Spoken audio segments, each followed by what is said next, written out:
Hello, this is El Spectra and welcome back. Today I recorded a guide on Season 6 Heroes, but because I forgot to turn on my mic, I'll have to do a voiceover commentary. So hope I can follow this video. It's not a big deal. I will just go ahead and suck it up. So what I was gonna say. So yeah, season 6 Heroes have been released, and there have been some very interesting and powerful combinations that I discovered through playtesting. And one thing that really surprised me is the fact that they allowed us to buy the armas. Here you can see me pointing at the skills. Basically, armas let us use almost the full potential of Season 6 without actually upgrading the heroes themselves. By just transferring the armas and upgrading the Season 6 hero stars to 4-star, we can immediately raise the skill level to 5, which essentially is like using the Season 6 heroes themselves.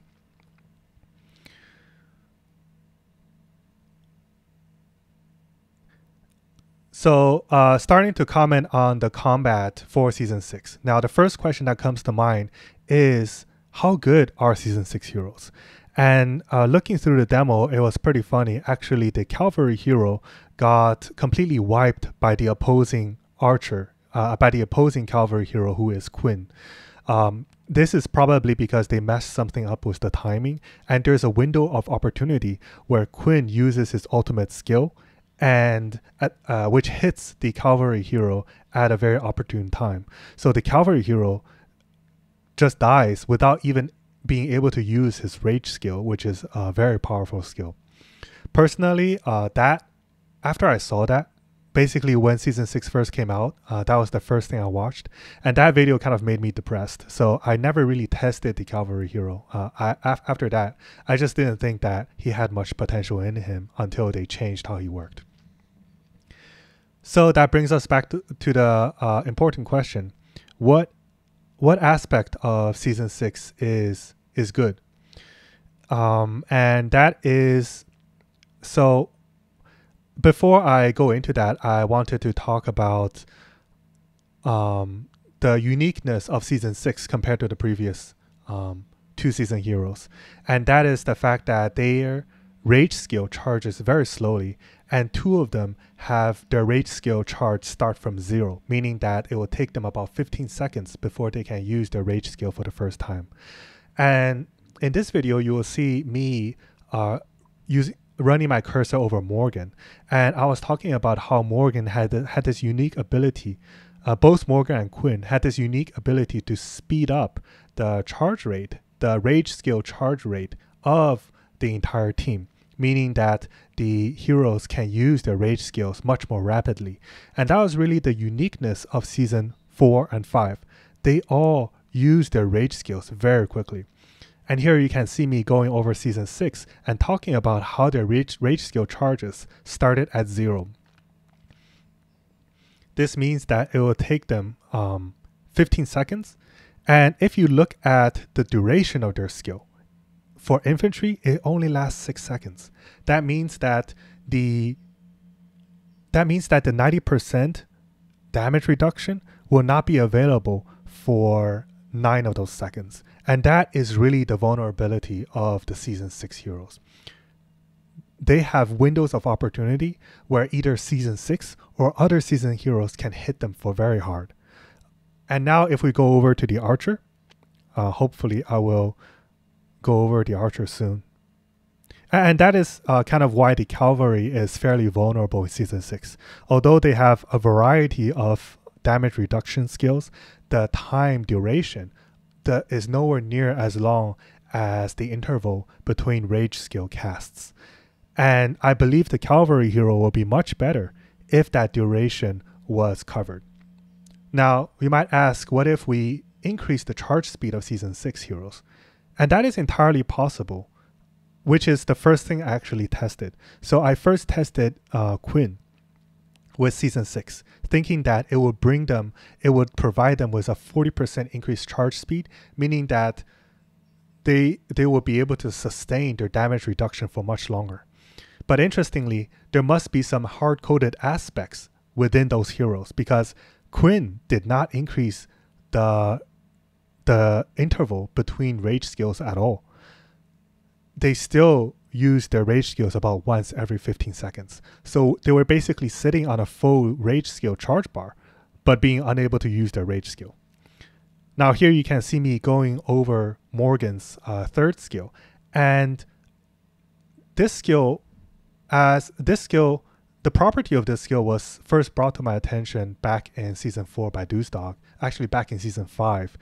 This skill basically allowed the Season 5 hero to use their rage skill faster than even Quinn was present in the team.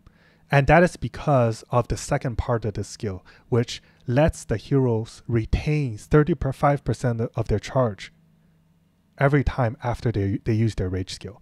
And that property remains even after Morgan dies. So now we come back to Season 6 and suddenly we don't have this vulnerability issue anymore. We go down from a 15-second interval between rage skill cast to a 7 to 7.5 seconds. And so now we start looking at the damage reduction. We have a 90% damage reduction and an 80% damage reduction just stacked for the entirety of the fight. And that is really what makes Season 6 invincible, I would say. And not only do they have these two damage reduction skills, they also have other damage reduction skills, like the archer skill 2, which increases, I don't know where I'm going with this mouse, but it increases the HP of the units. And this is final HP. This is not just regular HP, which is additive to the stats. I believe final HP is sort of a multiplier. This is unconfirmed, but it is very, very impactful. So the infantry hero gives 200% passive final HP, while the archer hero is able to sustain 300% extra final HP once we have the interval between rage skill casts. So we go from 15 seconds to 7.5 seconds. Now suddenly you will have a 9 seconds upkeep, which means that it will just be up forever. You will have a 80% damage reduction and a 300% final HP boost for the entire duration of the battle if we use Morgan. And that is what I'm about to showcase in this video and do a practical live demonstration in Legends Arena. So now we should be going to Legends Arena, and here you can see that I have not done a single fight yet. So I have not actually tested this team in Legends Arena against a strong opponent. And now it brings down to the last question: what is the optimal team for this invincible Season 6 setup? And it is actually not what you would expect from first glance. So here I am running Kellerman, Lisbeth, and Morgan. Morgan is really there for his third skill, and his second skill is actually very powerful as well. It disarms the archers and lowers their final ferocity by 60%. And the disarm is very potent because the infantry dies quickly, so the remaining damage will come from infantry and archers. If you can disarm archers so rapidly, then nothing can damage you. Combine that with Kellerman's passive, which is a 30% chance of disarming a random opponent by 2 seconds each time you take damage, and Lisbeth's rage skill, which is also a damage reduction skill. Nothing can beat you. Nothing can beat this setup. Well, a setup that is similar to this setup can beat it. But if you just use an average like full Season 6 team or full Season 5 teams, it will get completely steamrolled.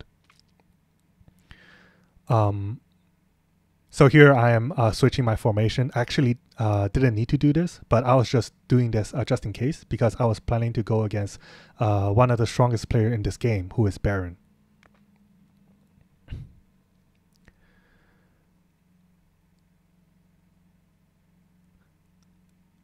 So one additional comment I wanted to make on Armas is that if your awakening skill is associated with your rage skill, then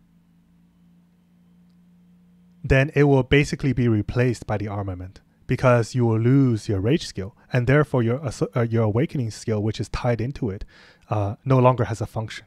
But if you take a look at my first team, Kellerman, both Kellerman, Lisbeth, and Morgan has a unique rage skill, unique awakening skill, that is not associated with the rage skill, and therefore they can retain their effect even with the armaments equipped. So here we dive into the first battle. I show this battle, I play this one out just to show how little damage my heroes take. And singular numbers will be a very common theme in this setup.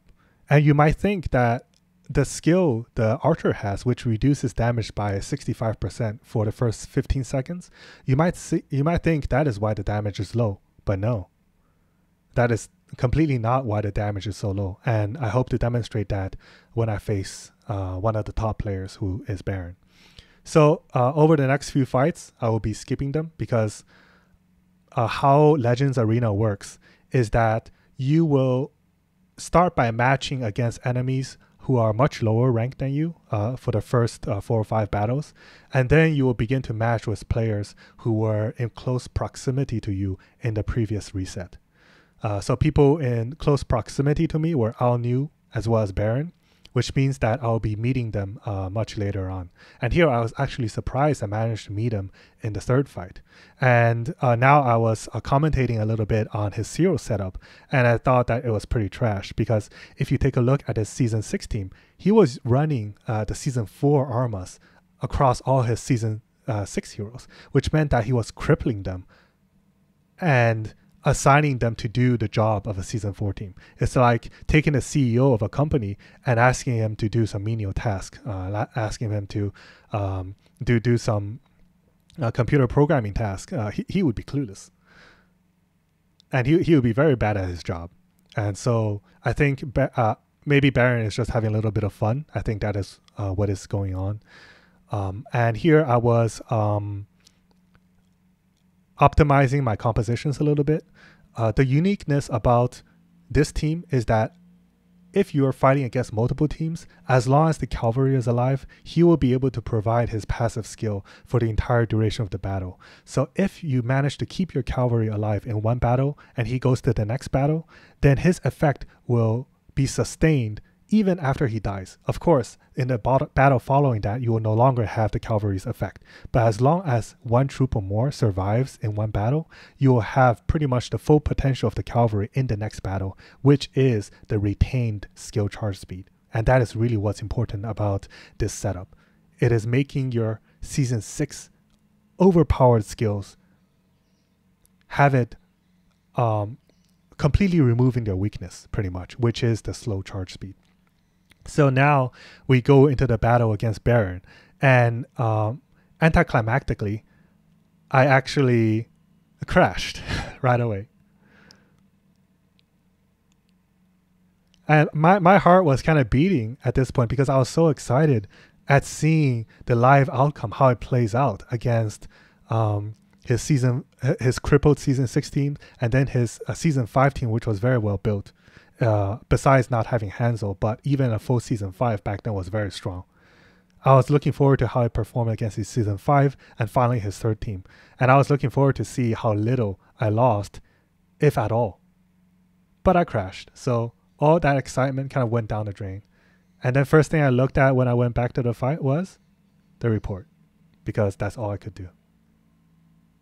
And oh, wow, I was like, even though I knew my team was strong, I was still pretty surprised. And looking at their first report,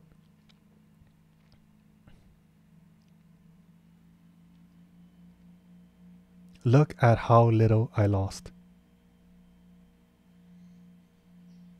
It's just incredible. This team is invincible. And I want to emphasize everyone who is watching this video, I hope you're enjoying this video. My after commentary, by the way. My commentary was actually better in the real video because you were able to capture my excitement. Now it's just my me trying to replicate my interest. But I was genuinely quite excited when I was making this video. And the thing I want to emphasize for all who's listening in is to not really commit any investment into this setup. And the only weakness of this setup is the cavalry. Once it dies, this setup no longer becomes half as good. So one might think to invest, for example, into cavalry gear, give him more HP, give him more defense. My suggestion is to not do that, because this will be, I'm 95% sure that this will be patched. Because if we go into a mirror setup, for example, I think that the sustained, I don't even know how much defense, probably 99.5 at this point, 99.5, 99.9 damage reduction. It will just result in timeouts. And that simply does not work. So if you time out in Arena of Legends, you'll just end up losing. So you'll end up in a scenario where there's no way to win against someone even weaker than you if he's running the setup, because the defense is simply too dominating. You cannot attack sufficiently high. You cannot deal sufficient damage. And look at that Windstrider damage against my archers. If my archer was in an S5 team, he would be dealing 15,000 to my archers. But now his Windstrider is barely hitting 200s, 300s, while my Windstrider is hitting his archer like 5,000 or 6,000. And keep in mind, this guy has, 250% higher stats all across the board compared to me. And he basically has like 30 million higher lore power compared to me. And he is also Glorious 10 while I'm Glorious 9. So against all that advantage, this battle looks like I'm a Glorious 10 facing a Glorious 5 with half my stats. That's literally what this looked like. And this is the second fight. My heroes already went through the first fight and were slightly weakened, if you consider that weakened at all. And now I'm fighting like a full-fledged S5 team, which would have been considered very scary in the last season. So now I am skipping over the next few fights. Here I face Baron again, but I accidentally clicked fight.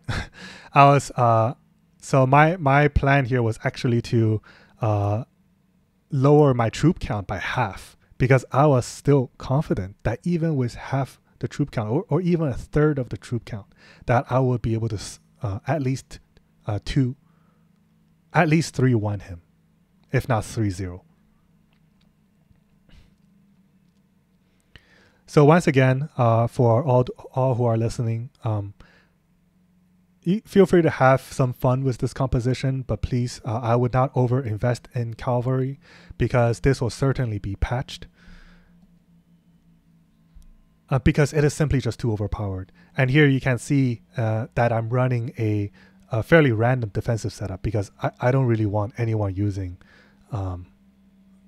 this invincible Season 6 setup with Morgan. And here I was, I think, just doing a little bit of outro. I kind of forgot what I said. But I guess I can just do another outro. Basically, I do hope that they patch this. Once they patch this, then we will have to take a look at how Season 6 overall performs. And something that I believe they need to kind of address with the standard Season 6 team, like full Season 6 with the cavalry, is to just tweak the timing a little bit so that the cavalry is not does not get destroyed by Quinn in the demo that we saw, because that is just a little that is just weird, insulting to that cavalry. I think that the defensive timing should be done so that the cavalry can at least use his rage skill once before dying. I mean, if he does use his rage skill once, then he'll probably end up killing Quinn. But I do hope that they at least tweak the cavalry if they do end up fixing this broken setup. Well, not if, they will, because if they don't fix it, then every battle is just going to end up in a timeout. Well, I hope you guys enjoyed my commentary over my previous commentary where I forgot to turn my mic on, unfortunately. And I hope to see everyone in my next video.